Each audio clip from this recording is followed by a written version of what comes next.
오늘 마지막 수업을 하도록 하겠습니다. 법화경 교재 621쪽입니다. 법화행자를 수호할 것을 소원하다. 한 장 넘겨서요. 622쪽의 경문을 함께 소리내서 읽어보겠습니다. 이때 보현보살이 부처님께 말씀드렸습니다. 세존이시여, 최후 500세의 흐리고 나쁜 세상에서 이 경전을 받아 지니는 사람이 있으면 제가 마땅히 수호하여 쇠망하는 근심을 덜고 편안함을 얻게 하며 그 결점을 엿보는 이가 없게 하겠습니다.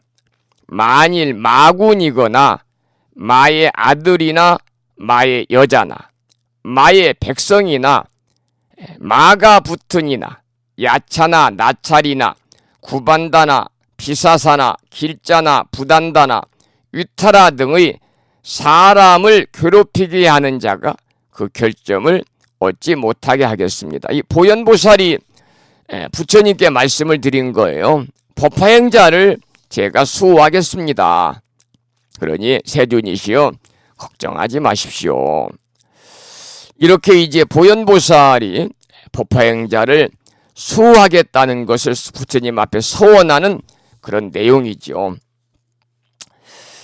이 해설문을 보면은 석가모니 부처님께서 열반에 드신 후에 500년이 지났을 무렵에 대승불교가 새롭게 일어났죠. 그래서 대승불교 발전을 하게 되는데, 그것은 500년의 세월이 지나는 동안에 출가수행자도 또 제가자도 부처님의 본래 정신에서 점차 멀어지게 되었기 때문이죠.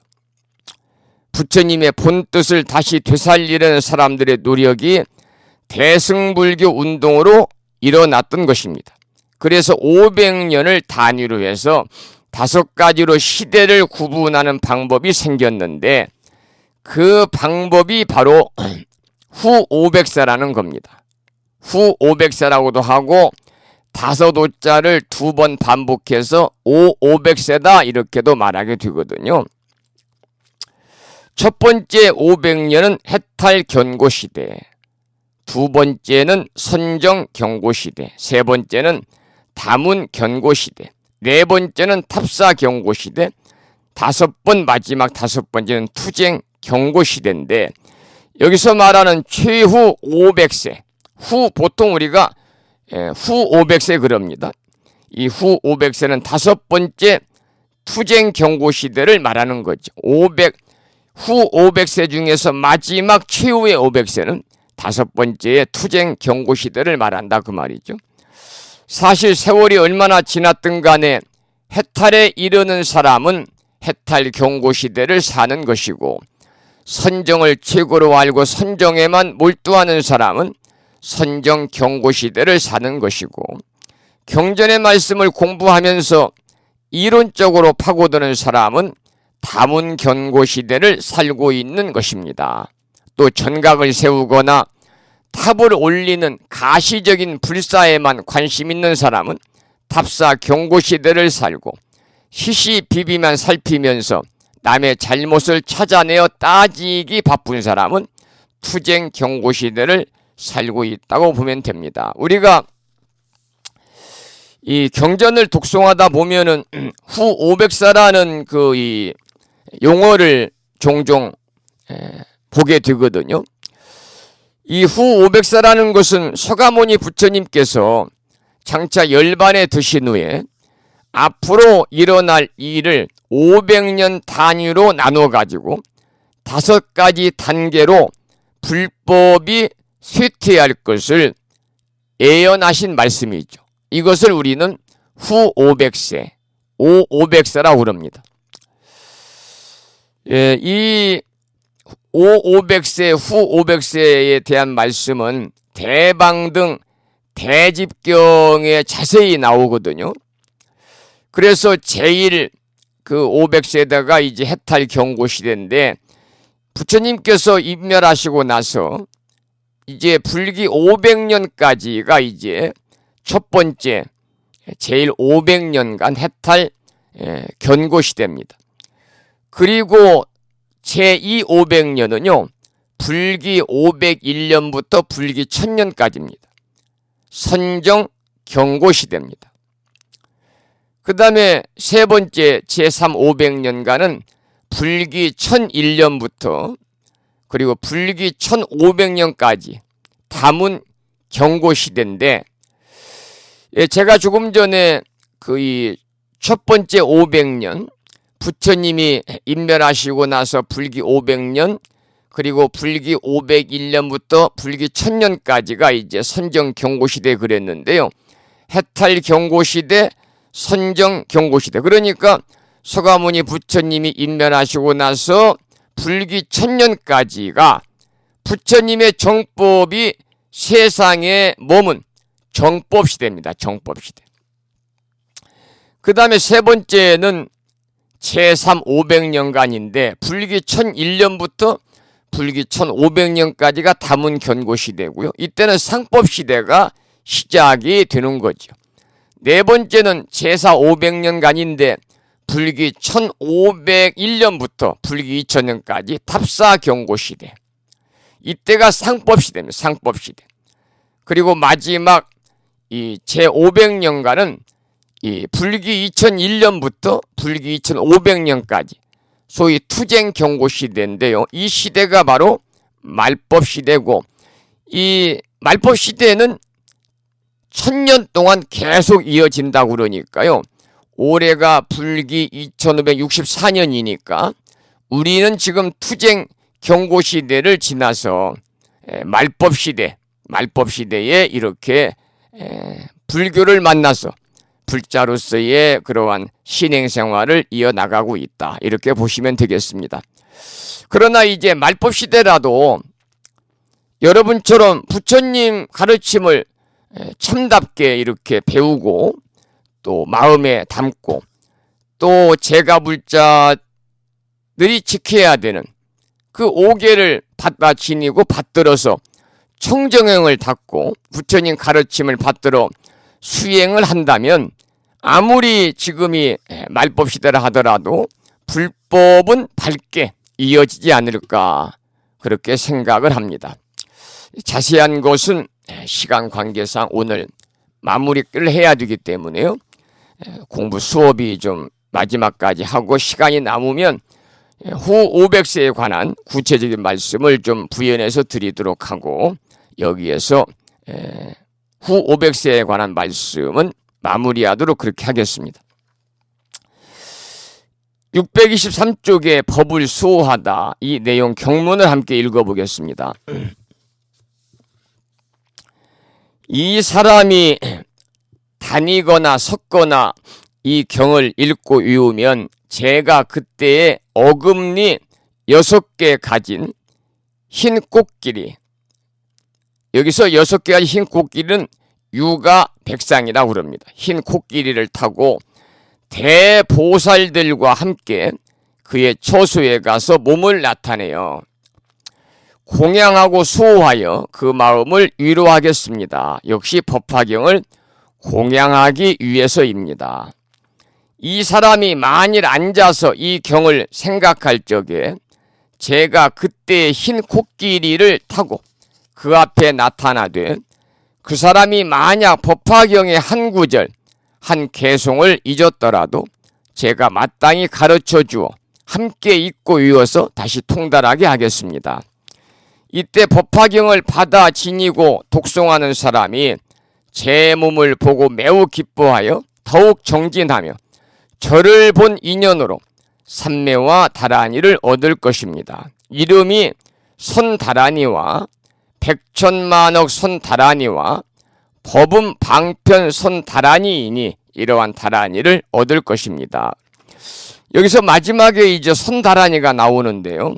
선자는 돌다 그럴 때 돌선자를 씁니다. 그러니까 이 말은 본래대로 되돌아간다, 나왔다가 다시 근본으로 돌아간다는 의미를 지니고 있고요.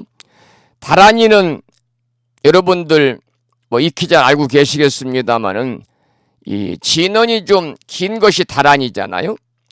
신묘장구 다다란이가 대표적인 그 다란이 대비 신주가 되겠습니다마는 이 다란이는 진원과 같은 뜻으로 쓰일 때도 있지만은 총지의 뜻으로 쓰일 때도 있다 그랬습니다. 우리가 보는 것이든 듣는 것이든 모두 하나도 놓치지 않고 다 기억하고 그 뜻을 분별하는 지혜나 능력을 이야기하는 거죠. 그래서 나태해졌다가도 열심히 공부하는 자세로 다시 되돌아가고 또 게으름을 피우며 세상의 복잡한 일에 휘말렸다가도 다시 정진하는 자세로 돌아가는 것이 바로 선다란이다. 선다란이의 어떤 그 이 정의가 여기서 설명이 되었습니다. 또한 법화경의 한 구절, 한 개송이라도 듣고 배운 것은 절대 잊지 않고 모두 기억하게 되는 것도 바로 선다란이다 그랬잖아요. 보현보살은 이러한 선다란이를 법화행자가 얻게 하겠다 하고 이렇게 서가모니 부처님 앞에서 서원을 하고 있는 것이죠. 조금 전에 학자님께서도 이제 올려주신 그 인사 말씀 중에서 법화행자로서의 그러한 참다운 삶을 이어나가시기를 소망한다는 말씀을 주셨습니다마는 우리 모두가 법화경을 받아 지니고 그것도 2년 동안 이렇게 자세하게 공부를 했잖아요. 그래서 여러분들이야말로 진정한 법화경을 수행하는 그러한 법화행자이십니다. 법화행자. 그래서 중요한 것은 뭐냐면 여러분들이 이 내용의 핵심이 딱 하나거든요. 오늘 많은 분들이 그 출석 점검을 하시면서 거기에 오늘 이제 마지막 수업하는 날이기 때문에 여러 가지 소감들을 쭉 이렇게 적으셨는데 제가 전부 다 읽어봤습니다만은 충청남도 보령시에 살고 계시는 법연화 법우님께서 이런 글을 올리셨어요. 이제 서두와 마지막은 생략을 하고요. 중간에 이렇게 적으셨어요. 돌아서면 잊어버리는 어려운 법을 공부하였지만은 사람이 부처님이라는 말씀만큼은 잊혀지지 않습니다. 부처님 법안에서 말씀대로 살도록 노력하겠습니다. 이 법연화 법우님께서 올리신 이 글이 우리가 지금까지 2년 동안 공부한 결론입니다.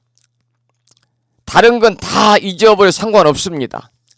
사람이 부처님이라는 진리를 믿고 받아들이고 여러분이 실천으로 옮기는 그러한 법화행자로서의 삶, 이것이 바로 부처님 법안에서 부처님 말씀대로 살아가는 그러한 법화행자의 아름다운 신행의 모습이다. 이런 말씀을 다시 한번 드립니다. 625쪽의 경문을 읽어보겠습니다. 세존이시여, 만일 오는 세상의 최후 500세의 흐리고 나쁜 세상에서 비구 비구니 우바세 우바이들로서는 우바이들로서 찾느니 받아지니느니 읽느니 외우느니 쓰는 이들의 이 법화경을 닦아 익히려면 37일 동안 한결같은 마음으로 정진해야 할 것이니 37일이 되면 제가 어금니 6개 가진 흰 코끼리를 타고 한량없는 보살에게 둘러싸여 모든 중생들이 보기 좋아하는 몸으로 그 사람의 앞에 나타나서 법을 설하여 보여주고 가르치고 이익해 하여 기쁘게 하겠습니다. 그리고 다시 다란이 신주를 주겠습니다. 이 다란이의 힘으로 말미암아 사람 아닌 것들이 감히 파괴하지 못하며 여인들이 어지럽게 하는 유혹도 받지 아니할 것입니다. 저도 이 사람을 항상 수호하겠습니다. 여기서도 보현보살이 서가모니 부처님에게 이렇게 법화경을 받아 지니고 수지지요. 읽고 외우고 독송하고 서사, 법화경을 이렇게 베껴 쓰는 사람들을 지키겠다고 하는 그러한 서원을 여기서도 보현보살이 서가모니 부처님 앞에서 서원하는 그러한 내용이 나와 있죠. 그 다음에 626조 경문을 읽어보겠습니다. 오직 바라옵건대 세존께서 저에게 이 다라니 신주를 설하도록 허락하여 주십시오. 곧 부처님 앞에서 주문을 설하였습니다. 함께 그 주문을 읽어보겠습니다. 다라니 신주입니다. 주문이죠. 아단디 단다 바디 단다 바데 단다 구사레 단다 수다레 수다레 수다라바디 붓다바 선네 살바 다라니야 바다니 살바바 사하 바다니 수아바다니 신가 바리사니 신가멸 가다니 아신기 신기 파가디 대야대 신가 도랴 아래 대바라데 살바 신가 삼마디 가란디 살바 달마 수바리 찰데 살바 살타 루다 교사라 교사랴 아노 가디 신아비 길이 디데. 여기서도 이제 그 보현보살이 서가모니 부처님에게 다라니 신주를 이렇게 설하도록 허락해 달라고 간청을 하고 서가모니 부처님 앞에서 보현보살이 우리가 함께 읽은 그 주문을 이렇게 설한 내용을 함께 읽어보았습니다. 이번에는 626쪽의 보현보살의 유신력과 그리고 627쪽의 수승한 선근이 되다, 이 내용을 계속해서 읽어보겠습니다.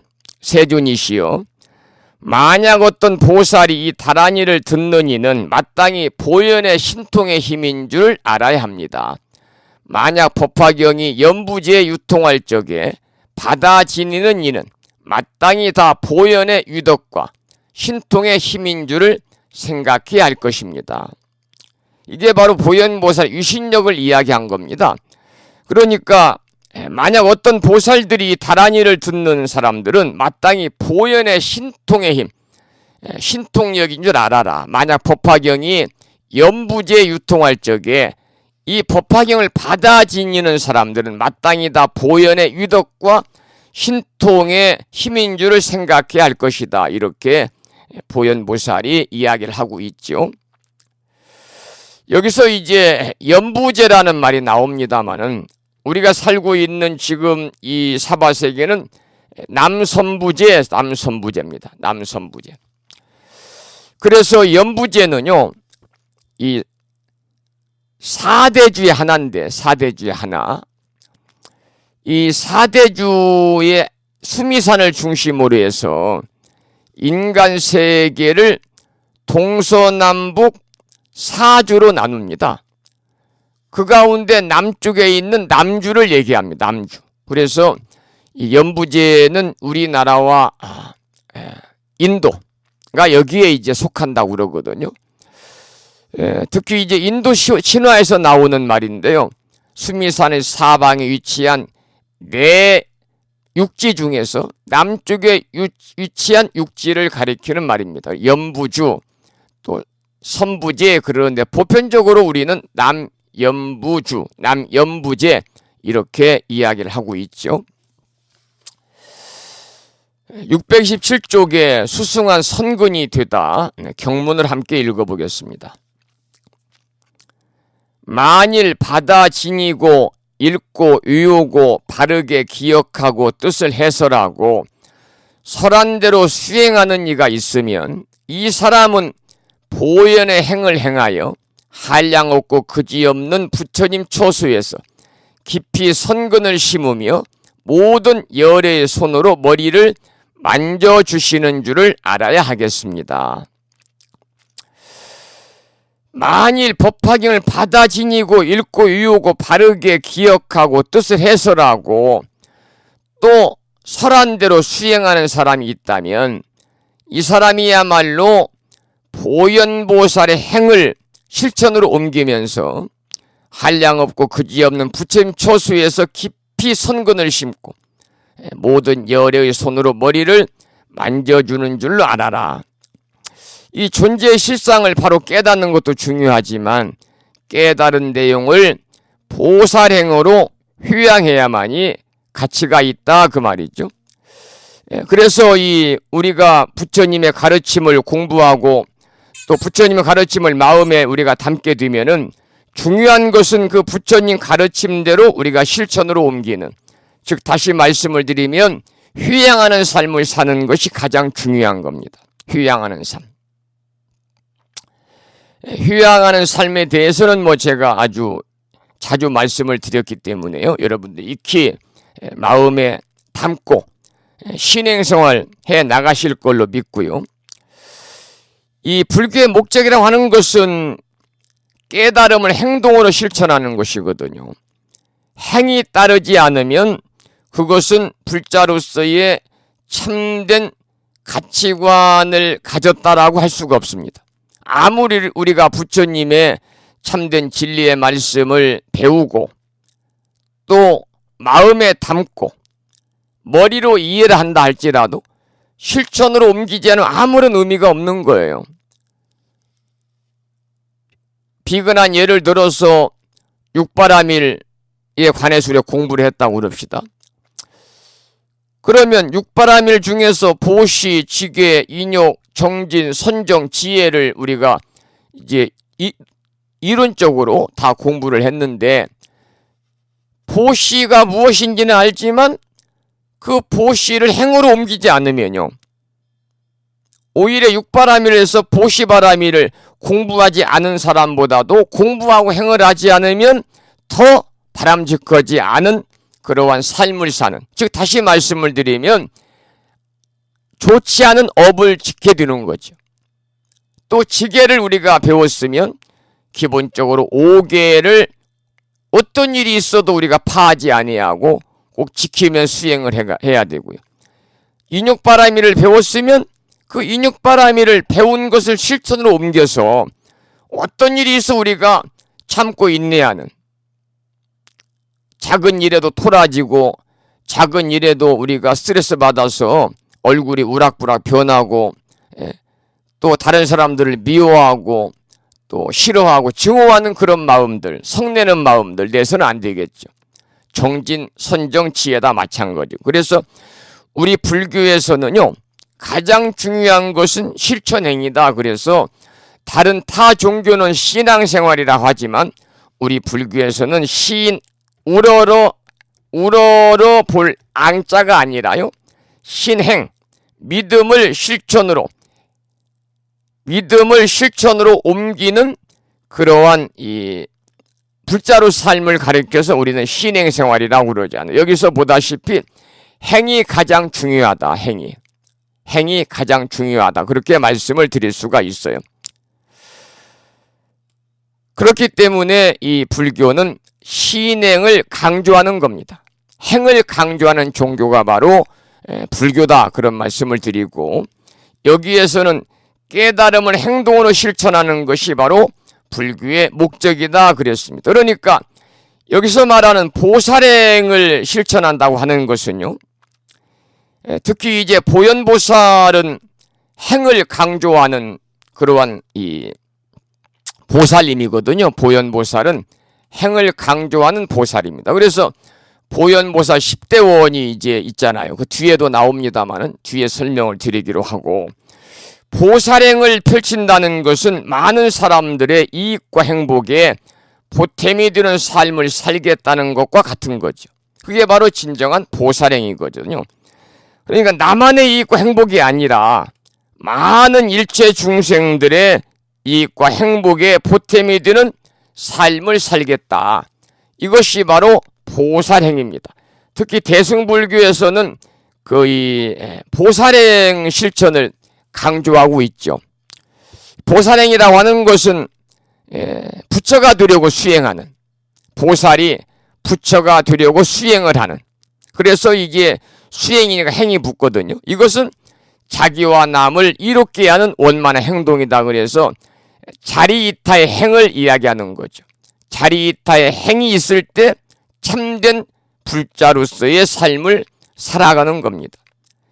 나 자신의 깨달음, 또 나 자신의 삶의 행복, 나 자신의 안락뿐만이 아니라 자리이타, 다른 사람도 깨달음을 이룰 수 있도록 함께 우리가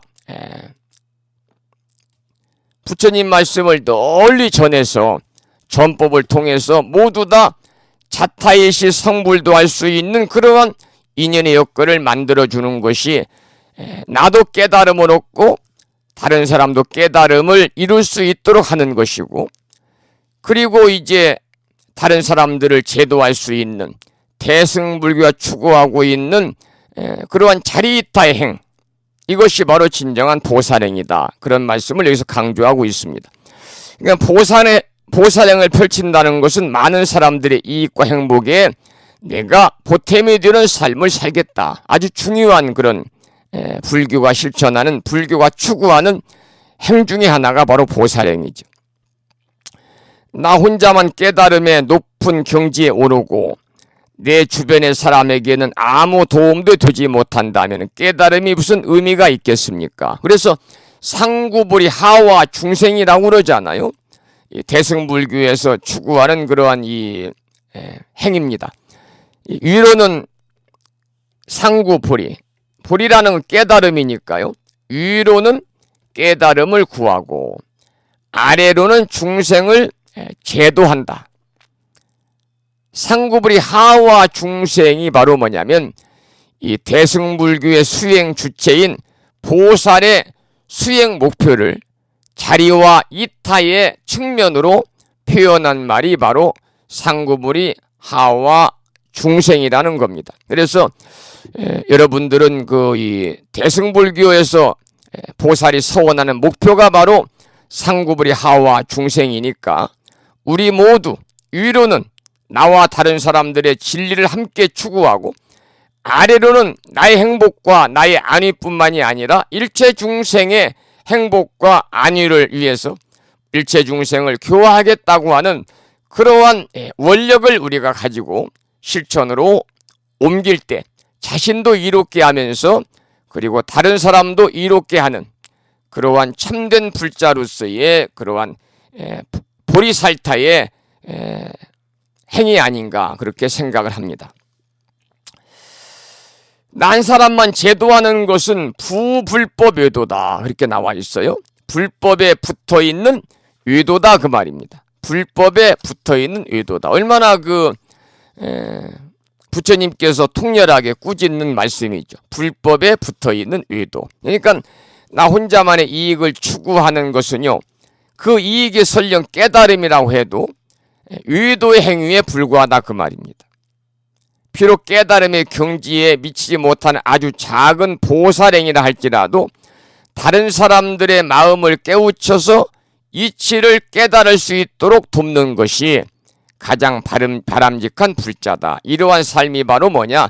진정한 보살행이라는 겁니다. 여러분들께서도 이번 법화경 2년 동안 수업을 통해서 여러분들만 법화경을 공부하고 본래 부처니까 내가 다른 사람도 부처님으로 섬겨야 되겠다는 그런 마음을 가지고 실천으로 옮기는 것은 뭐 당연한 일이고요. 주변의 가족과 주변 사람들에게도 이 법화경에서 추구하는 그러한 가치관을 다른 사람에게 심어줄 필요가 있는 거죠. 그래서 상대방도 자신이 본래 부처라고 하는 것을 인지하고 사람이 부처님이라는 진리를 믿고 상대방이 받아들여가지고 상대방 자신도 나도 본래 부처니까 일체 모든 사람들을 나도 부처님을 섬겨야 되겠다고 하는 그러한 가치관을 가지고 살아간다면 이 사회가 얼마나 아름답고 따뜻한 사회가 되겠습니까? 그 모든 사람들의 자신이 본래 부처임을 자각하고 일체 모든 사람들을 부처님으로 섬기고 사는 세상이 우리 불교가 추구하고 있는 불국토의 건설입니다. 이것이 바로 불국토를 이루는 그러한 지름길이다. 저는 그렇게 생각을 하고요. 여기서 중요한 말씀은 나 혼자만의 이익을 추구하는 것은 그 이익이 설령 깨달음이라 할지라도 그것은 위도의 행위에 불과한 것이다. 위도의 행위. 비록 깨달음의 경지에 미치지 못하는 아주 작은 보살행이라 하더라도 다른 사람들의 마음을 깨우쳐서 이치를 깨달을 수 있도록 돕는 것이 바로 바람직한 불자의 길이고 이러한 삶이 바로 보살행이다 그랬습니다. 여러분도 이러한 삶, 보살행을 실천할 수 있는 진정한 불교의 실천이 바로 보살행이니까요. 여러분들께서 끊임없이 이렇게 이 대승이라고 하는 것은 혼자 타는 것이 아니잖아요. 혼자 타는 것은 소승이죠, 소승. 우리가 방금도 제가 말씀드리기를 이 상구불이 하와 중생에 관한 말씀을 제가 드렸습니다마는 이 상구불이 하와 중생은 보살이 마땅히 해야 되는 자리 이타행이다 그런 말씀을 드렸잖아요. 그러니까 상구불이와 하와 중생은 결코 분리될 수 없는 겁니다. 이 분리될 수 없는 것이 피안에 도달하기 위해서 큰 수레에 타고 있기 때문에 대승이죠. 대승. 그래서 작은 수레에 탄 소승불교에서는요. 위로 부처님의 지혜를 구하지만은 아래로 중생 제도를 게을리합니다. 그러나 대승은 혼자 타는 것이 아닌 같이 타고 피안의 길로 가는 큰 수레잖아요. 그래서 위로 보리를 구할 뿐만 아니라 아래로 중생을 인도해서 깨달음으로 가는 수레에 우리가 함께 타야 되는 거지요. 그러기 위해서는 부처님 법을 위로는 자신을 위해서 구하고 아래는 중생을 제도하기 위해 끊임없이 부처님 법을 굴려야 됩니다. 그게 바로 이제 우리가 전륜이라고 그러잖아요. 전륜. 끊임없이 우리가 법륜이라고 우리 법륜. 끊임없이 법을 굴려야 됩니다. 그래서 상구불이와 하와 중생 일치가 될 때 진정한 깨달음이 성취가 되는 것이고 그래서 부처님의 깨달음의 지혜를 믿고 따르는 우리 법우님들은요. 위로는 부처님의 유신력과 가르침을 믿고 수행을 해야 되고 아래로는 우리 이웃의 불행이라든지 이웃의 고통을 함께 하면서 불도로 이끄는 것이 바로 진정한 불도 수행의 실천이다. 이렇게 말씀을 드릴 수가 있어요. 628쪽의 해설문의 중간을 보면은요. 불교에서 닦아야 할 덕목으로는 육바라밀이나 사무량심이나 사서법 등 여러 가지를 드는데 보살행의 가장 대표적인 보살로 보현보살을 손꼽습니다. 우리가 보현보살 그러면 대승불교의 4대 보살 중에 한 분이잖아요. 잘 아시다시피. 그래서 여러분들이 절에 가서 그 예경을 드릴 때도 보면은 거기에 대지문수 사리보살, 대행보현보살, 대비관세음보살, 대원본존 지장보살, 마살 그러잖아요. 가장 첫 번째 나오는 보살이 바로 대지문수 사리보살이고 이 대지문수 사리보살은 말 그대로 대지 큰 지혜로 무명의 중생들을 깨달음으로 이끄시는 보살이고 두 번째 나오는 보살이 오늘 여기에 등장하시는 법화경 마지막 품에 등장하시는 대행보현보살입니다. 대행, 한량없는 큰 행원으로 10가지 행원을 세우신 보살님이시고 세 번째가 큰 자비심으로 중생을 구지하는 대비관세음보살님이고 마지막 네 번째가 모든 중생을 구지하기 전에는 결코 성불하지 않겠다는 원을 세우신 대원본존 지장보살님이잖아요. 이게 불교의 대승부의 4대 보살인데요. 그 중에서 이제 보살행의 가장 대표적인 보살 그러면 바로 보현보살을 우리가 손꼽게 됩니다. 그래서 법화경의 마지막 대미를 장식하는 그런 보살이 바로 보현보살이 법화경의 마지막 대미를 장식하는 것이다. 이렇게 이제 설명이 되어 있고요. 특히 화엄경에서는 수행자의 대표로 선제동자를 들고 있는데 이 선제동자가 53명의 선지식을 찾아뵐 때마다 한결같이 질문을 하잖아요.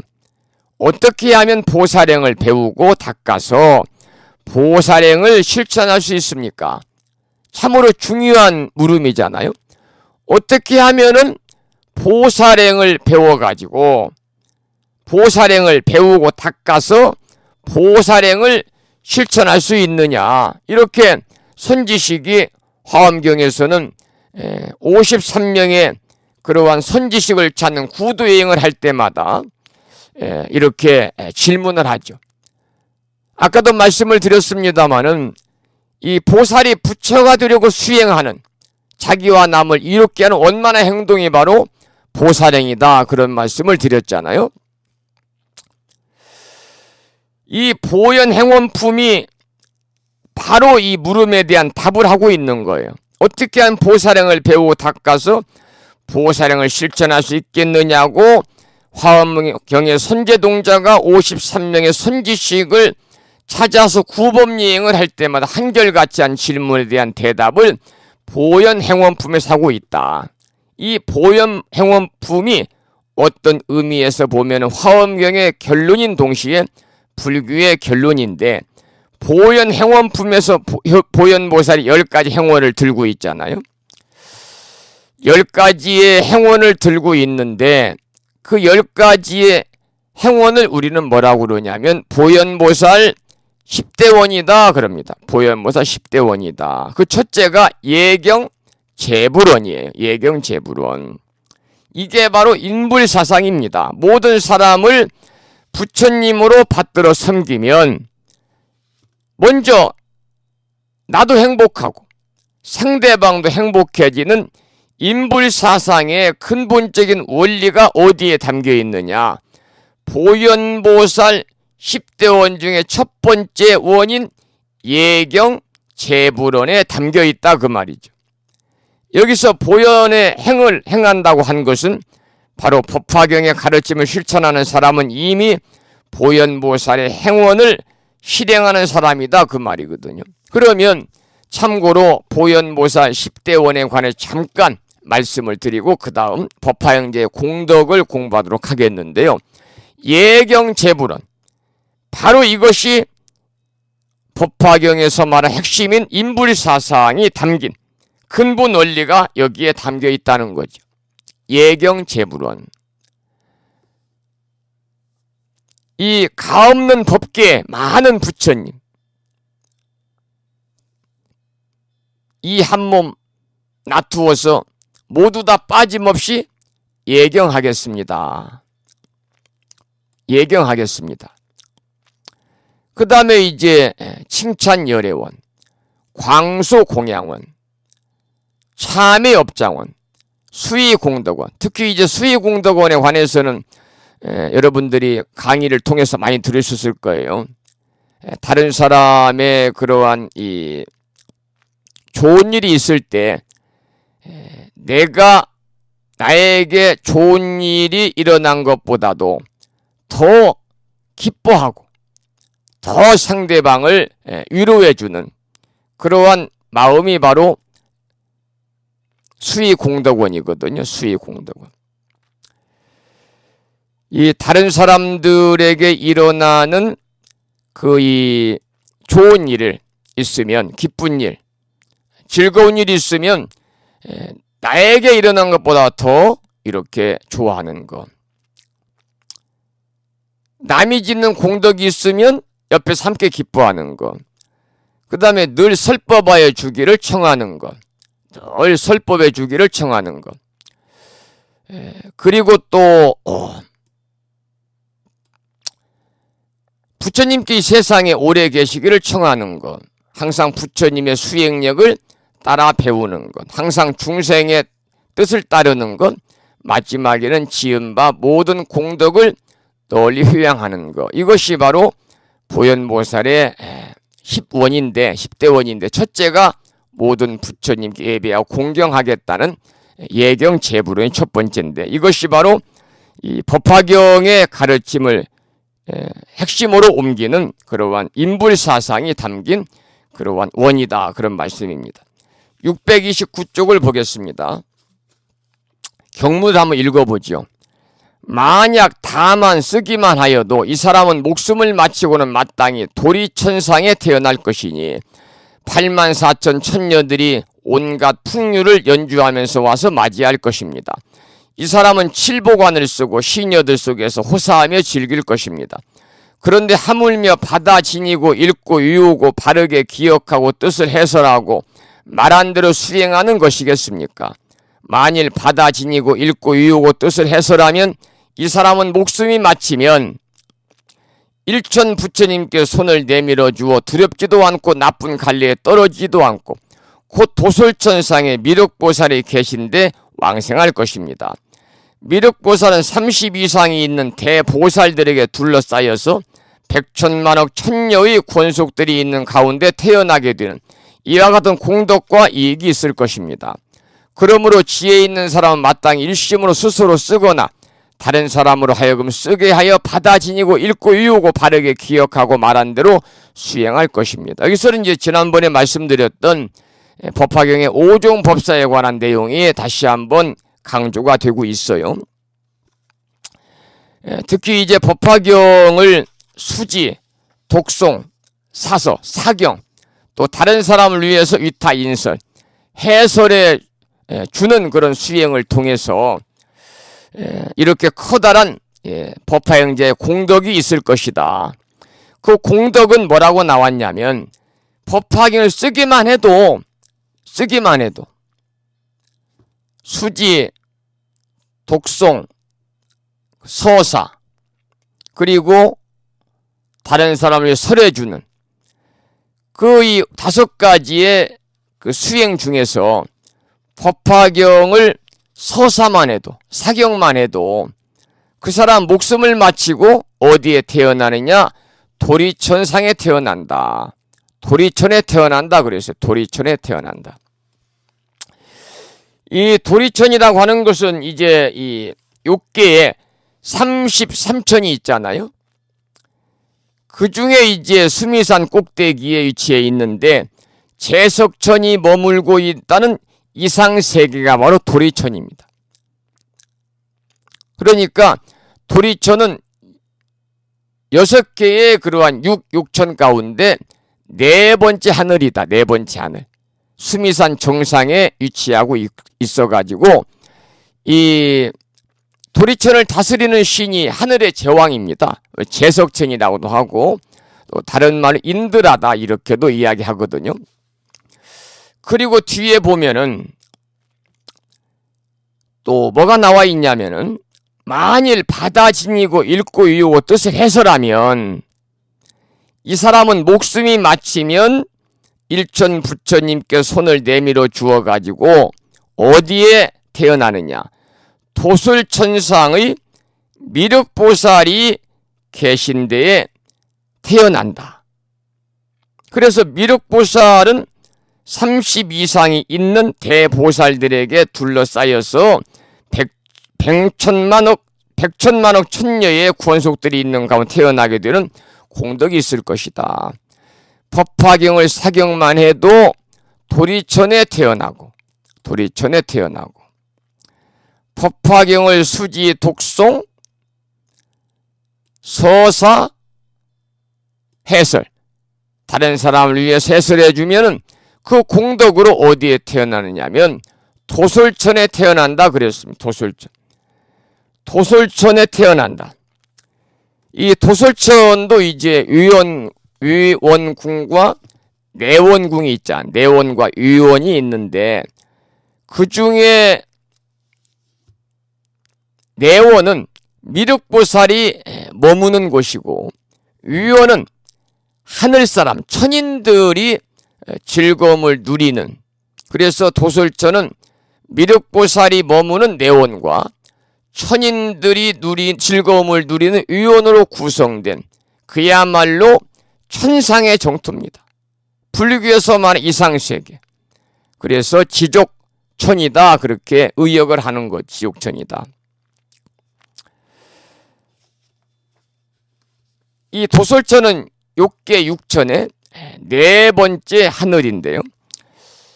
우리가 이 법화경을 쓰기만 해도 목숨을 마치면 도리천상에 태어나고 법화경을 받아 지니고 그리고 읽고 외우고 독송하고 서사, 베껴 쓰고 다른 사람을 위해서 해설하면 그 공덕으로 그 사람은 미륵보살이 있는 천인들이 즐거움을 누리는 위원궁이 아니고 미륵보살이 머무는 내원궁에 왕생할 것이다. 이렇게 법화영자의 공덕에 관해서 이야기를 하고 있습니다. 이 참으로 지혜 있는 사람은 무슨 일이든 순수하고 의심하지 않은 온청성을 다하는 사람입니다. 해설문을 읽고 있는 거죠. 잘 믿지 않고 머리를 이리저리 굴려가며 원인과 결과를 찾으려고 드는 사람은 겉으로만 총명한 사람일 뿐 사실은 더없이 어리석은 사람입니다. 그와 같은 사람은 똑똑하다고 해도 설 똑똑한 것이고 지혜도 엉터리 지혜입니다. 이것을 일러서 간해, 바짝 마른 지혜다. 간해, 바짝 마른 지혜다. 마를 간자를 쓰죠. 참으로 지혜로운 사람은 성인의 말씀을 그대로 순수하게 받아들이고 의심하지 않는다는 사실을 알 수 있습니다. 우리가 이 어느 종교든지 믿는 사람들, 뭐 기독교를 믿는 크리스찬이나 또 이 천주님을 믿는 캐톨릭 신자들이나 또 불교를 믿는 우리 불자들이나 교만한 사람들은요, 그 믿음을 그대로 받아들이지 않아요.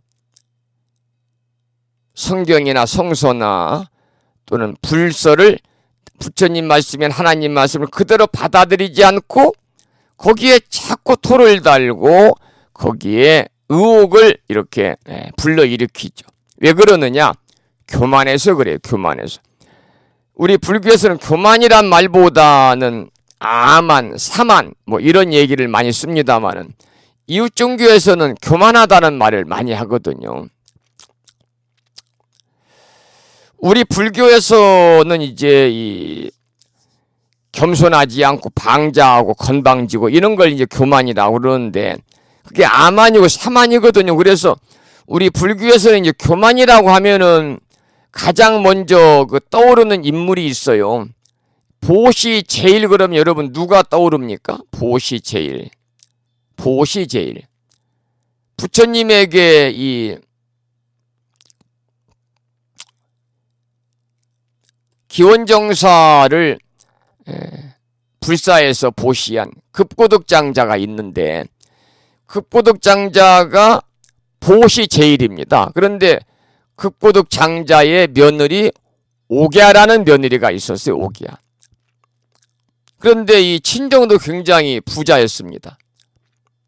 그래서 그런지 모르겠습니다만 또 아름다운 그 미모를 가졌고 그러니까 친정도 부자요.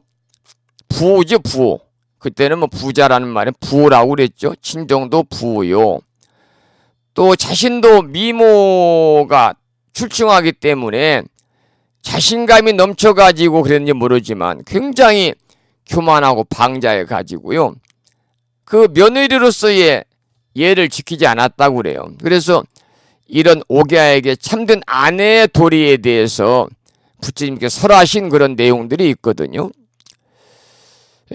이 불교에서는 대표적으로 그 교만 그러면 대표적인 인물로 급고덕장자의 보시제일 급고덕장자의 며느리 옥야를 이렇게 이야기하고 있습니다.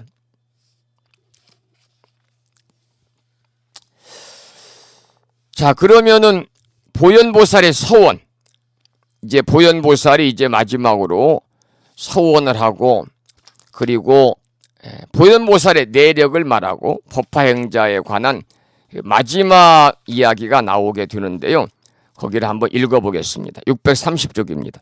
세존이시여 저는 신통의 힘으로 이 경을 수호하며 열애가 열반하신 뒤에 남선부주에 널리 선포하여 끊어지지 않게 하겠습니다. 바로 보현보살의 이러한 이 서원이 있었기 때문에 부처님께 열반하신 지가 열반하신 지가 바로 금년에 2564년이 지나서 금년이 불기 2564년입니다마는 지금까지 우리가 법화경을 이렇게 공부하고 읽고 할 수 있는 것은 전부 다 보현보살과 같은 훌륭한 분들이 계시기 때문에 이렇게 우리가 지금도 부처님께서 열반하신 지가 2600년이 다 뒤어가는 이 시대에도 법화경을 우리가 공부하면서 함께 할 수 있다. 전부 다 보현보살의 그 서원처럼 이러한 보현보살과 같은 훌륭한 분들이 수호하고 법화경을 지켜준 덕분이다 그 말이죠. 631쪽을 읽어보겠습니다. 그때 서가모니 부처님께서 찬탄하시었습니다. 훌륭하고 훌륭하여라 보현이여, 그대가 이 경을 보호하고 도와서 많은 중생들을 안락하고 이익해 하였으니 그대는 부사이한 공덕을 성취하였느니라. 자비가 깊고 커서 오래전부터 최상의 깨달음에 대한 마음을 내었으며 능히 이렇게 신통한 서원을 세워서 이 경을 받아 지니니 내가 마땅히 신통한 힘으로써 보현보살의 이름을 받아 지니는 이를 수호하리라. 이게 이제 서가모니 부처님이 보현보살을 찬탄하신 그런 말씀이에요. 자, 그 다음에 632조 법화행자는 이러하니라. 경문을 함께 읽어보겠습니다. 보현이여, 만일 이 법화경을 받아 지니고 읽고 외우고 바르게 기억하고 닦아 익히고 쓰는 사람이 있으면 마땅히 알아라. 이 사람은 서가모니 부처님을 칭견하고 부처님의 입으로부터 이 경전을 들은 것이니라. 마땅히 알아라. 이 사람은 서가모니 부처님에게 공양한 것이니라. 마땅히 알아라. 이 사람은 부처님이 훌륭하다고 찬탄한 것이니라. 마땅히 알아라. 이 사람은 서가모니 부처님이 손으로 그 머리를 쓰다듬은 것이 되느니라. 마땅히 알아라. 이 사람은 서가모니 부처님 옷으로 덮어준 것이 되느니라. 해설문을 보겠습니다. 그러니까 이 법화 보현보살에게 서가모니 부처님께서 만일 법화경을 받아 지니고 읽고 외우고 바르게 기억해서 닦아 익히고 쓰는 사람이 있다면 이런 일이 있을 것이다 라고 부처님이 법화행자는 이러할 것이다 라는 말씀을 하고 계시는 거잖아요. 해설문을 보면은요, 법을 보는 자는 나를 보고 나를 보는 자는 법을 본다 라고 서가모니 부처님께서 암경에서 말씀하셨습니다. 여기서 부처님을 본다는 것은 법, 즉 부처님의 가르침을 배우는 것과 같고, 부처님의 가르침을 따르는 사람은 부처님을 칭견하는 것과 똑같다 그런 말씀입니다.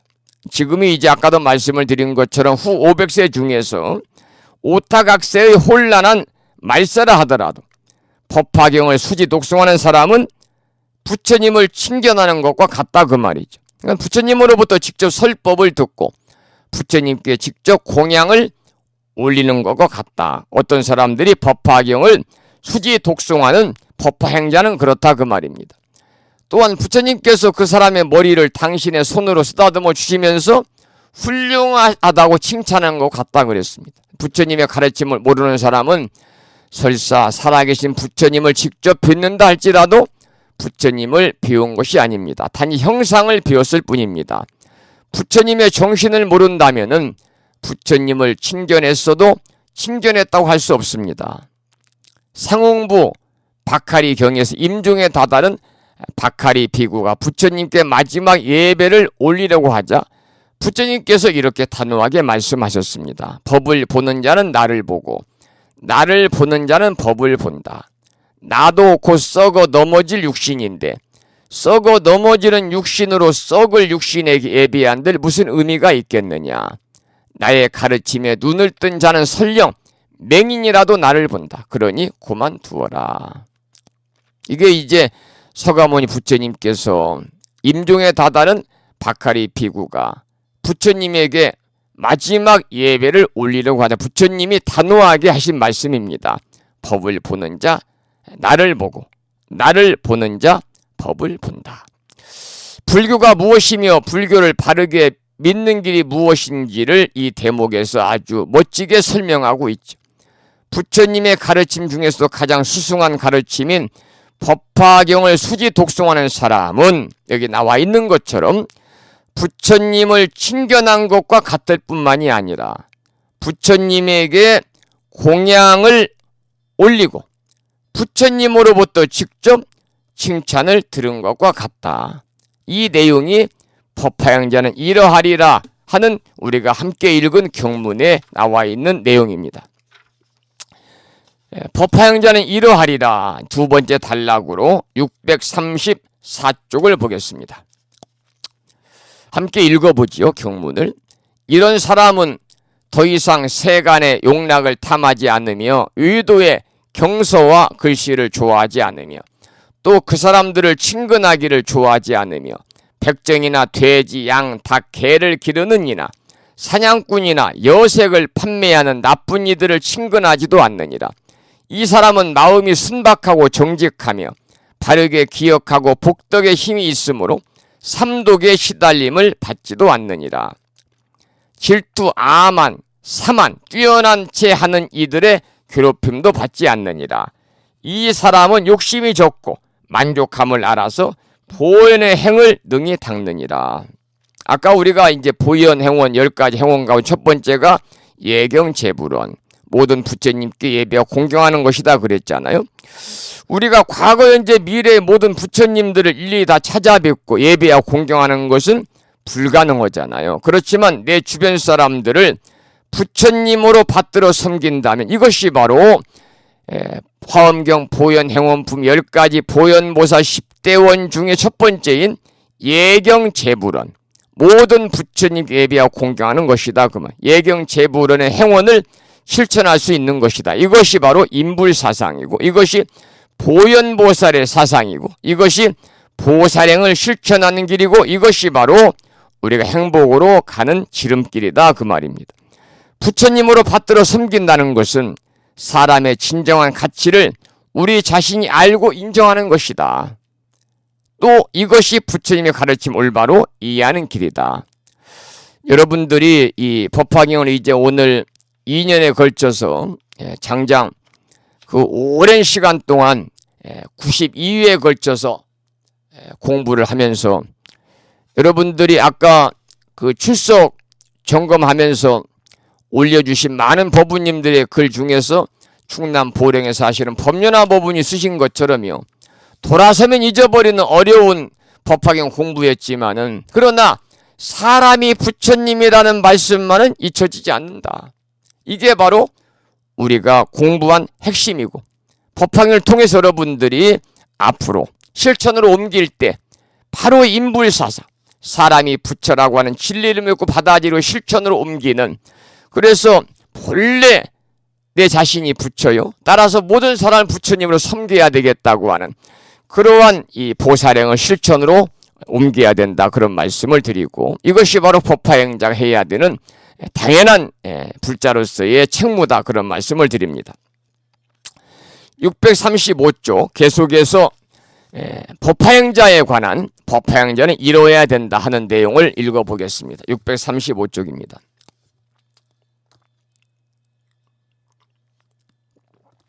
보현이여, 열애가 열반한 뒤 최후 500세에 어떤 사람이 법화경을 받아 지니고 읽고 외우는 이가 있으면 응당히 이렇게 생각하리라.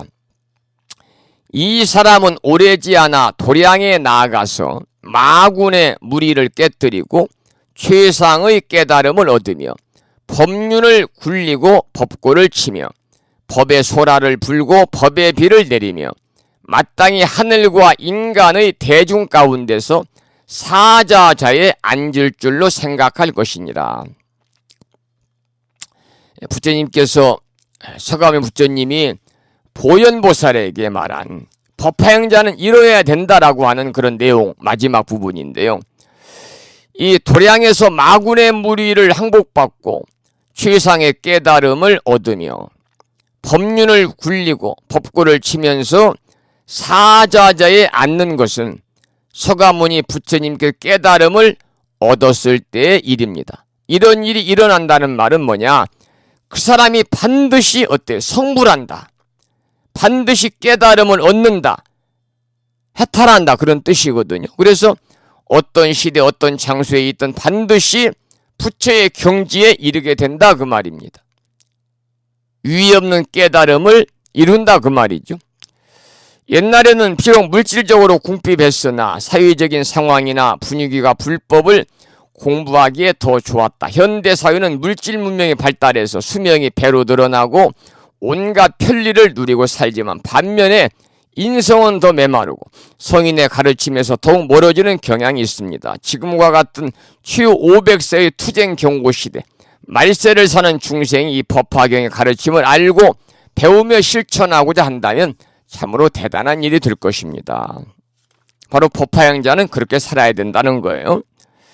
법화의 가르침을 알고 우리가 실천하며 살자. 그게 바로 진정한 법화행자가 해야 되는 행위다 그런 말씀이죠. 계속해서 부처님이 보현보살에게 법화행자에 관한 말씀을 하고 계십니다. 636쪽을 함께 읽어보겠습니다. 보현이여, 만일 후세에 이 경전을 받아 지니고 읽고 유유는 이는 다시 의복이나 침구나 음식이나 살림하는 물품을 탐하지 않아도 그 소원이 헛되지 아니하리라. 또 이 세상에서 그 복의 과부를 얻으리라. 그러니까 불교 공부라고 하는 것은 물질적인 풍요를 추구하는 건 아니거든요. 마음의 풍요함을 구하는 것이 바로 불교 공부입니다. 그런데 마음의 풍요함을 구하면 물질적 풍요와는 멀어지게 된다는 거죠. 그러나 바른 이치를 배워서 몸소 실천하는 삶을 살면요, 의식주가 저절로 구족되어서 부족함을 모른다. 그러니까 일부러 구하지 않아도 저절로 쌀이 들어오고 옷이 생기는 공부가 바로 부처님 공부다. 제가 자주 말씀을 드리지만 여러분들이 꼭 무엇을 이루어 달라고 절에 가서 삼칠기도 하고 백일기도 입제하고 이렇게 불공을 드리지 않아도 기복적인 신앙, 기복적인 그러한 이 불자의 삶을 살아가지 않고 부처님 법대로만 살면 모든 것을 부처님 법 안에서 올바른 불자로서의 참된 신행생활, 계율을 지키고 부처님 가르침대로 수행 정진하고 부처님 가르침대로 보살행을 실천하고 적선 공덕행을 쌓고 살게 되면은요, 꼭 절에 가서 무엇을 달라고 애걸복걸하고 우리가 빌지 않아도 다 부처님께서는요 이루어 주시는 거예요. 제가 여기 이 무창 해수욕장에 산문을 열고 부처님 법을 전한 지가 만 13년 됐습니다만 지금까지 한 번도 무슨 불사한다고 제가 천일불사 기도 휴양 붙여놓고 불사한다고 여러분들의 공지 말씀한 일이 없어요. 그래도 출가 수행자로서의 올바른 가치관을 가지고 사법이 아닌 정법으로 부처님 법을 전하면서 부처님의 시봉자로 살다 보니까 원하는 일이 하나도 이루어지지 않은 일이 없습니다. 마찬가지 여러분들께서도 기복신앙에 젖어서 무엇을 달라고 부처님이나 신중님에게 우리가 애걸복걸하지 않아도 여러분들이 불자로서의 참된 가치관을 가지고 이제 법화경 공부했으니까요, 법화행자로서의 그 사람이 부처님이라고 하는 그러한 인불사상 가치관, 사람이 부처라고 하는 진리를 믿고 받아들여 실천으로 옮기면서 여러분들이 불자로 삶을 살면요, 모든 일들이 말 그대로 원만 성취가 될 것입니다. 이걸 우리가 믿어야 됩니다. 믿는 자에게 가피가 있는 거예요. 믿지 아니하고 이것이 긴가민가 그러면 가피가 없어요. 믿어야 됩니다. 그래서 불교에서도 불교의 요체라고 하는 것이 바로 뭐냐면 시인의 행정이라는 거죠. 이 여러분들이 그 불교 입문 공부할 때도 배웠습니다. 시인의 행정에 대해서 배웠어요. 불교의 그러한 이 핵심적인 요체입니다. 시인의 행정. 시인의 행정을 우리가 생활해야 되는, 이것이 바로 불교의 목적이거든요. 불교의 목적이 바로 뭐냐면 시인의 행정이에요. 가장 중요한 것은 부처님의 진리의 말씀을 믿는 거예요. 이해하고 행으로 옮길 때, 실천으로 옮길 때, 그리고 마지막에 증득의 과정이 있는 거죠. 그러니까 그 중에서도 가장 불교 시인행의 첫걸음이 뭐냐면 신심입니다. 신심. 믿는 마음이기 때문에 이 불교 시인행의 기본이 되는 시인의 행정에서도 첫 번째 나오는 것이 바로 믿음. 바른 믿음. 신이다 그 말, 신. 그래서 우리는 부처님의 말씀, 부처님의 가르침, 스님들의 법문을 통해서 우선 바른 믿음과 견해를 세워야 됩니다. 그리고 그 바른 믿음을 실천하고 하게 되면 증득하는 과정이 뒤에 따라 나오겠죠. 그래서 그런 말이 있잖아요. 불법의 바다에는 믿음으로써 들어갈 수 있다. 불교 시인행의 기초는 믿음에서부터 출발한다. 그러니까 믿음은 의심에 반대되는 개념이에요. 그래서 신심이 아닌 의심은 여러 가지 본뇌 중에 하나입니다. 신심은 뭐냐? 틀림없다고 내 자신이 결정짓는 마음입니다. 그러니까 불법이 결코 거짓이 아니라 진리라는 마음의 결정이 바로 신심입니다. 그래서 불교의 시인행은 이러한 결정에서부터 시작이 되는 것이기 때문에 불교의 믿음은 유일신적 그러한 유일신을 믿는 종교와는 전혀 다르잖아요. 불교의 믿음은 신의 절대적인 권능이나 창조를 믿고 또는 신의 믿음으로 은총을 입고자 하는 것이 아니거든요. 불법이 진리인가 거짓인가를 결정하는 그 대결단이 바로 불교의 믿음입니다. 그래서 이 같은 이 결단이 없으면 우리가 삼귀 오계를 받는다 해도 진정한 불교인이 아니거든요. 거짓을 진리라고 믿는 것은 바른 믿음이 아니고 잘못된 믿음입니다. 이걸 우리는 뭐라고 그래요? 미신이라고 그래요. 그래서 불교 신의 기초는 무엇보다도 바른 믿음이 전제가 돼야 된다는 거죠. 그래서 불교 신의 기본인 신의 행정에서도 첫 번째 믿음, 그 다음 이해, 수행, 증득의 과정을 거치는데 그 중에서 믿음, 신심이야말로 불교 신행의 첫걸음이다 이렇게 말씀을 드릴 수가 있습니다. 637쪽 보겠습니다. 함께 경문을 읽어보겠습니다. 637쪽 위에입니다.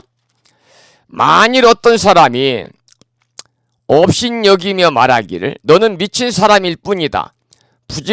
부질없이 이런 행을 하는 것이요 아무 소득도 없으리라 하면 이 죄보로 날정마다 눈이 멀게 되리라. 만약 공양하고 찬탄하는 이는 이 세상에서 좋은 과보를 받을 것이니라.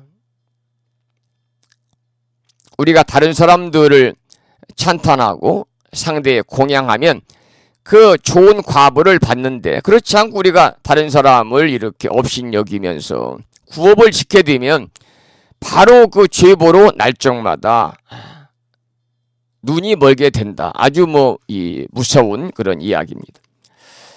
그 다음 읽어보죠. 만일 이 경을 받아지는 일을 보고 그의 허물을 드러내면 그것이 사실이거나 사실이 아니거나 이 사람은 이 세상에서 백납병을 얻을 것이니라. 만약 경멸하고 비웃으면 세세생생에 이가 성글고 빠지고 입술이 추악하고 코가 납작하고 손발이 삐뚤어지리라. 눈은 튀어나오거나 움푹 패일 것이고 몸에서는 더러운 냄새가 나고 나쁜 부스럼에 피고름이 흐르고 배에 물이 차게 되고 숨이 가쁨이 여러 가지 나쁘고 중한 병에 걸리리라. 그러므로 보현이여 이 경전을 받아 지니는 일을 보거든 마땅히 일어나서 멀리 나가 영접하여 부처님을 공경하듯이 할 것이니라. 여기 보면은 이 법화경을 받아 지니는 사람을 보고서 그의 허물을 드러내면요, 그것이 사실이거나 사실이 아니거나 그 사람은 이 세상에 백납병을 얻는다. 한센병, 바로 이제 피부병 중에서 가장 악성이라고 하는 그러한 한센병, 나 환자죠. 나병에 걸린다는 거죠. 그러나 이제 반대로 이 법화경을 받아 지니는 일을 보거든 마땅히 일어나서 멀리 나가 영접해라. 부처님을 공경하듯이 하라. 이렇게 이제 법화행자에 관한 그 말씀을, 법화행자는 이러해야 된다, 이러하다는 말씀을 서가모니 부처님께서 보현보살에게 계속 거듭해서 말씀하시는 내용까지 우리가 지금 본문을 읽었습니다. 그러니까 법화경을 공부하는 마음을 내라고 권하는 품인데, 조금 이제 그 좀 무서운 얘기잖아요. 뭐 백납병, 한센병을 얻게 된다. 또 법화경을 받아 지니는 일을 보고서 경멸하고 비웃으면 세세생생에 이가 성글고 빠지고 입술이 추악하고 뭐 몸에 더러운 냄새가 나고 복수, 배에 물이 차게 되고 숨이 가쁘고 여러 가지 중병에 걸린다.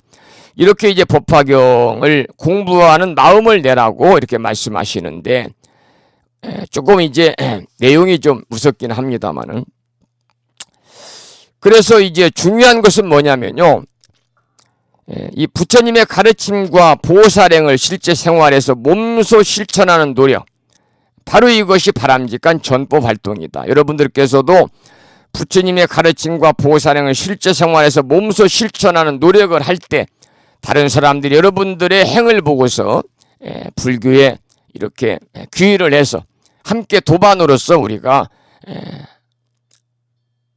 마지막 성불의 길까지 함께 좋은 도반으로서 인연을 맺어갈 수 있다. 이제 그런 말씀도 드리고 싶어요. 자, 이제 마지막 내용인데요. 638쪽 보현보살 권발품을 설한 공덕. 이제 마지막이죠. 함께 읽어보겠습니다. 이 보현 권발품은, 이 보현 권발품을 말씀하실 때 항아사와 같이 한량 없고 그지없는 보살들은 백천만억 선다라니를 얻고 삼천 대천세계 티끌수 보살들은 보현의 도를 구족하였습니다. 부처님께서 이 경을 말씀하실 적에 보현 등의 여러 보살과 사리불 등의 여러 성문과 천신들과 용과 사람과 사람 아닌 이 등 모든 대중이 모두 크게 환희하여 부처님 말씀을 받아 지니고 예비하고 물러갔습니다. 여기까지 해서 전체 법화경 7권 28품으로 이루어진 법화경을 공부를 마쳤습니다. 바로 이제 부처님께서 이 보현 권발품을 말씀하실 때 항아사와 같이 한량호 그지없는 보살들은 다 백천만억의 선다라니를 얻고 삼천 대천세계 티끌수 보살들이 다 보현의 도를 구족했다. 바로 그 말이거든요. 여기서 이제 우리가 법화경을 한마디로 정리하면 자주 말씀을 드립니다만 인불사상이죠. 사람이 부처라는 그러한 가치관을 확립하는 겁니다. 모든 사람을 부처님으로 받들어 섬기는 것이다, 그 말이죠. 왜 그러냐? 왜 그래야 되느냐면 바른 안목을 열어서 깊이 이해하면 모든 사람이 부처님이라는 사실 위에 다른 것은 아무것도 없기 때문입니다. 정말로 부처님이기 때문에 부처님으로 받들어 섬기지 않을 수가 없다, 그 말이죠. 국자는 국물의 맛을 모르는 것처럼 단지 말로 설명해 쉽게 이해될 이치가 아니지만, 그러나 분명한 것은 사람을 부처님으로 받들어 섬기면 나도 행복하고 그도 행복해진다는 사실입니다. 이고 등락, 즉 괴로움을 여의고 즐거움을 얻는 것이 불교의 목적이라면 이보다 더 확실하게 행복해지는 길이 어디에 있겠느냐. 이렇듯 인불사상을 제대로 실천하는 사람이 으뜸가는 보살행을 실천하는 사람이고, 인불사상을 제대로 실천하는 사람이 바로 보현행자고 인불사상을 제대로 실천하는 사람이 법화행자다. 이런 말씀으로 책이 마무리가 되었습니다. 우리가 그동안 2년에 걸쳐서 92번째 법화경원을 수업을 했습니다만 시간적으로 따지면 약 150시간 정도를 법화경을 공부했습니다. 여러분이 법화경 수지, 독송, 그리고 서사, 해설, 5종 법사잖아요. 이 여러분들께서는 이 5종 법사를 뛰어넘어서요, 법화경을 아주 상세하게 1품부터 28품까지 상세하게 구체적으로 경문도 읽으면서 내용을 함께 우리가 2년에 걸쳐서 공부를 했습니다. 수많은 말씀이 나왔고 제가 수많은 이야기를 드렸습니다만 결론은 한 가지입니다. 인불사상입니다. 사람이 부처라는 진리를 믿고 우리가 받아들이고 실천으로 옮겨야 된다는 겁니다. 본래 내가 부처라는 것을 자각을 하고 본래 내가 부처라는 사실을 여러분들이 자각을 하게 되면은요, 상대방을 부처님으로 받들어 섬기지 않을 수가 없어요. 상대방을 부처님으로 받들어 섬기지 못하는 사람들은요, 본래 자신이 부처라는 사실을 인식하지 못하고 있는 사람들이죠. 오늘 법화경 강의를 2년에 걸친 강의를 마무리하면서 마지막으로 여러분들이 꼭 알아야 될 것은 뭐냐? 사람이 부처다. 따라서 모든 사람들을 부처님으로 받들어 섬기는, 특히 우리가 제20품 상불경 보살품에서 배웠던 사람이 부처라는 사실을 여러분들이 마음에 담고 실천으로 옮기는 그러한 법화행자로서의 참된 그리고 아름다운 신행생활을 이어가면 매사에 부처님의 가피가 충만할 것이다. 저는 그렇게 믿어 의심치 않습니다. 여러분, 시간 날 때마다 법화경 전체 품이 중요합니다만은 특히 여러분 상불경 보살품 20품을 한 번씩 이렇게 다시 공부하면서 여러분들이 상불경 보살의 정신을 배우고 익혀서 일상의 삶에서 우리가 실천을 옮기는 그러한 법화행자로서의 아름다운 삶을 살아나가시기를 다시 한번 소망을 합니다. 이 상불경 보살은 우리가 공부했습니다마는 만나는 사람마다 먼저 절을 하고서요, 내가 당신들을 공경하고 감히 가볍게 여기지 않나니 마땅히 보살도를 수행하여 반드시 성불하게 되리라. 이 말은 당신은 장차 부처가 되실 분이기 때문에 나는 당신을 받들어 섬긴다고 하는 그러한 이 사람들을 부처로 섬기는 그런 자세를 가지고 평생을 수행을 했잖아요. 그것이 바로 하심이고 방아착이고 자기 자신을 한없이 낮추는 그러한 불교의 정신이고 그렇지 않겠는가 그런 생각을 합니다. 모든 사람들을 항상 부처님으로 섬기면서 여러분들이 공경하는 그러한 법화행자로서의 아름다운 삶을 통해서 여러분도 행복하시고 또 부처님으로 받들어 섬김을 받는 상대방도 행복한 시대, 바로 그 시대가 우리가 추구하고 있는 정토 시대고 우리가 추구하고 있는 다 함께 불국토의 시대가 아닌가 그런 생각을 합니다. 9시 35분인데요. 지난 2년 동안에 걸쳐서 92일 동안 약 150시간 동안 이렇게 수요일 저녁마다 여러분들 바쁘고 또 힘든 시간입니다. 어려운 여건 속에서도 많이들 결석하지 아니하고 출석하셔서 함께 탁마하고 정진하신 우리 법부님들에게 먼저 감사와 경의의 말씀을 드리면서 오늘 수업을 여기서 마치도록 하겠습니다. 자, 늦게 출석하신 분이 계셔서 출석부 정리를 좀 하겠습니다. 서울에 살고 계시는 자명한 법부님께서 출석하셨습니다. 그리고 경상남도 창원시에 살고 계시는 여여신 법부님께서 출석을 하셨습니다. 오늘 결석하신 분 불러보겠습니다. 경남 창원에 살고 계시는 보월신 법부님만 지난주와 이번 주 결석을 하셨네요. 자, 이제 아까 말씀드렸던 공지 말씀 한 번 더 말씀드리고 이제 물러가겠습니다.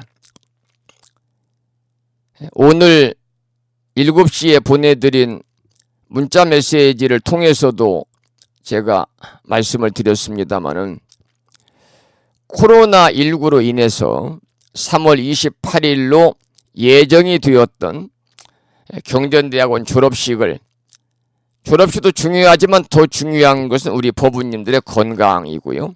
또 졸업식은 서로 축하의 자리가 되어야 되는데 코로나19 때문에 졸업식을 할 수가 없거든요. 그래서 언제가 될지는 확실히 모르겠습니다. 그래서 날짜는 지금 미리 예정해서 말씀을 드릴 수가 없고요. 이 코로나19가 종식이 되면 뭐 급한 거 아니니까요. 코로나19가 사태가 어느 정도 안정이 돼서 전국에 있는 법부님들이 이렇게 한 곳에 모여서 또 졸업식 또 봉행하고 점심 공양을 나눠도 아무런 문제가 없을 시기가 되면 제가 한 달 전에 졸업 일자를 정해서 우리 법부님들에게 장문의 문자 메시지를 먼저 보내드리고 또 우편물을 통해서 졸업식 안내 문을 문자 메시지와 우편물을 통해서 보내드리도록 그렇게 하겠습니다. 이렇게 결정한 것은 뭐 졸업식보다 더 중요한 것은 우리 법부님들의 건강이다 이런 생각에서 결정을 내린 것이니까요. 요즘 시대 같은 경우 이렇게 뭐 당연한 결정이죠. 그렇지만 여러분들의 그러한 넓은 양해를 또 부탁을 드리도록 하고요. 특히 아까도 말씀을 드렸습니다마는 많은 분들이 졸업비용 보시금을 보내주시고 또 특별보시금을 33명이 보내주셔서 졸업식을 준비하고 봉행하는데 어려움이 없도록 충분한 그러한 비용이 무창부 불교대학 계좌에 입금이 되었습니다. 여러분들의 그러한 자애로운 마음에 다시 한번 감사의 말씀을 드리고 지난 2년 동안 이 부족한 소승이 법화경을 통해서 여러분과 함께 만날 수 있도록 이렇게 적극적으로 마음을 모아주신 존경하는 성등 현선학장님을 비롯해서 우리 법부님들에게 감사드리고 또 법부님들의 가족들도 가정에서 이 시간 우리 법부님들이 공부할 수 있도록 이렇게 여건을 조성해 주셨기 때문에 여러분들 가족분들이 모두 부처님이십니다. 따라서 여러분과 가족 모두에게 불보살님의 무량한 가피가 충만하셔서 요즘에 시국이 시국인 만큼 코로나19로부터 건강하시기를 기도드리고 지난 2년 동안 92회에 걸쳐서 약 150시간 동안 매주 수요일 저녁마다 열심히 탁마하시고 정진하신 시온 한 분의 법부님들에게 존경과 감사의 말씀을 드리겠습니다. 법부님 모두 그동안 수고가 많으셨습니다. 이제 아침 방송을 듣는 분들도 많이 계시니까요. 매일 아침 불심사 방송을 통해서 이제 만나 뵙도록 하고요. 당분간 수요일 날은 강의가 없을 것 같습니다. 그래서 여러분들 한 달 전에 졸업식 날짜를 정해서 이제 알려 통지를 하면 그때 여러분들이 졸업식에 한 분도 빠짐없이 모두 참석하셔서 유종의 미를 거두고 여법한 휴양을 할 수 있기를 부탁을 드리면서 지난 2년 동안 대단히 수고 많으셨다는 말씀을 다시 한번 드리고, 또 많은 분들이 문자 메시지를 통해서 또 이 수업 출석 확인란을 통해서 부족한 소승을 이렇게 이 소승의 노고에 감사하는 말씀을 주셨는데, 한편으로는 감사하고 한편으로는 송구스럽고 부끄럽고 그렇습니다. 여러분 부디 건강하시고요. 세세생생 부처님 되시고, 부처님 되시라는 표현보다는 부처님이니까 부처님으로 사시라는 말씀을 드리고, 가족, 주변, 친지, 지인들, 일체 중생을 부처님으로 받들어 섬기는 그러한 법화행자로서의 참다운 아름다운 삶을 살아가시기를 다시 한번 강조해서 말씀을 드리면서 오늘 수업을 마치도록 하겠습니다. 연세가 많으신 올해 86세이십니다마는 현선 학장님께서도 2년 동안 거의 빠짐없이 함께 동참을 해주셨습니다. 학장님의 노고에도 다시 한번 감사의 말씀을 드리고, 또 지난 2년 동안 무장불교대학 경전대학원 학생회장으로서의 그러한 또 이 굳은 일들을 맡아서 해주신 창법 거사님께도 그 노고에도 감사의 말씀을 드리도록 하겠습니다. 이제 2년을 마무리하다 보니까요, 좀 아쉬운 점이 많이 있습니다. 좀 강의를 좀 잘했어야 되는데 이런 안타까움도 있고, 제가 지난 늦여름부터는 좀 건강이 좋지 않아서 강의하면서 음성도 좀 탁하고, 좀 여러 가지 여러분들이 강의를 들을 때 좀 부족한 점들이 많았을 텐데, 여러분들이 널리 양해해 주시고 끝까지 함께 이 마무리까지 종강까지 함께 해주시면 감사를 드립니다. 사실 오프라인 같으면 뭐 새 책내라고 그래서 우리가 이제 책을 마무리할 때 책거리라고 그러나요? 새 책내 그럽니다만, 오프라인 같으면 뭐 차도 한잔하고 그럴 텐데 온라인이라서 그냥 말씀만으로 이렇게 대신한 점 또 송구스럽다는 말씀을 드리겠습니다. 밤이 이제 깊어가고 있습니다. 여러분들 건강하시고요. 언제가 될지 모르겠습니다만 빨리 그날이 오기를 소망합니다. 그런데 5월달은 어려울 것 같고요. 그럼 바로 이제 6월, 7월, 8월 여름철이 되잖아요. 무더운 여름날 여러분들 이 졸업 가운 입고 또 석사모 쓰고 뻘뻘 땀 흘리면서 졸업식 하기도 그렇고, 아마도 제 생각은 가을이 되지 않겠느냐, 9월달 정도 이렇게 생각이 드는데, 왜냐하면 지금 올해 부처님 오신 날이 윤 4월이 들어있습니다.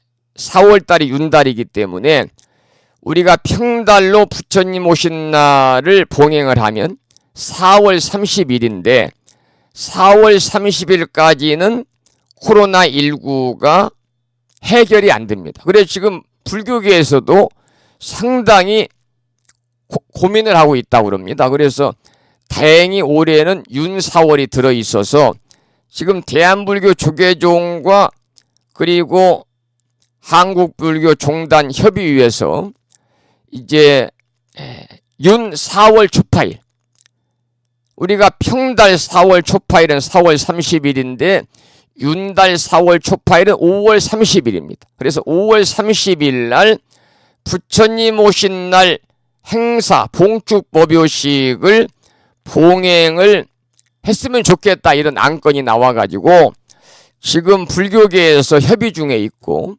불교계에서 의견이 일치가 되면은 이제 문체부, 정부 당국이나 지방자치 단체와도 협의가 끝나야 됩니다. 왜냐하면 이미 달력이나 공휴일에 4월 30일, 음력 4월 초파일이 부처님 오신 날로 명시가 되어 있기 때문에요. 그래서 만약에 부처님 오신 날 행사가 윤달 4월 초파일, 양력 5월 30일로 미루어지면은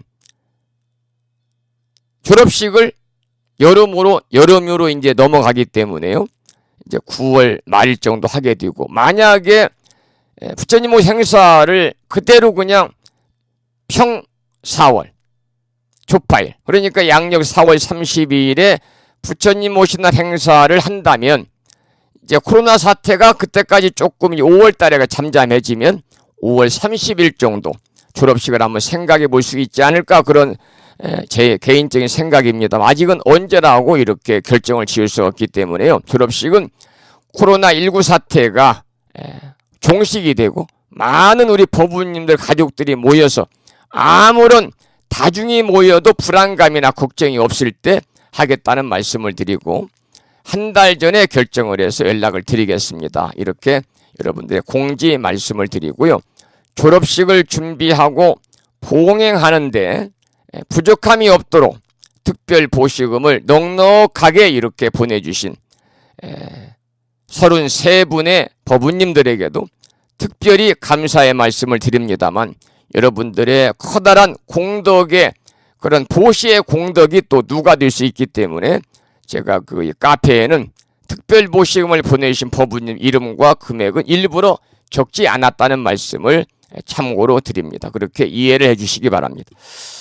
자, 그러면 오늘 강의를 이제 마무리하면서요, 노래 한 곡을 특별히 듣고, 이 노래 속에 우리가 지금까지 2년 동안 공부한 내용이 다 담겨 있습니다.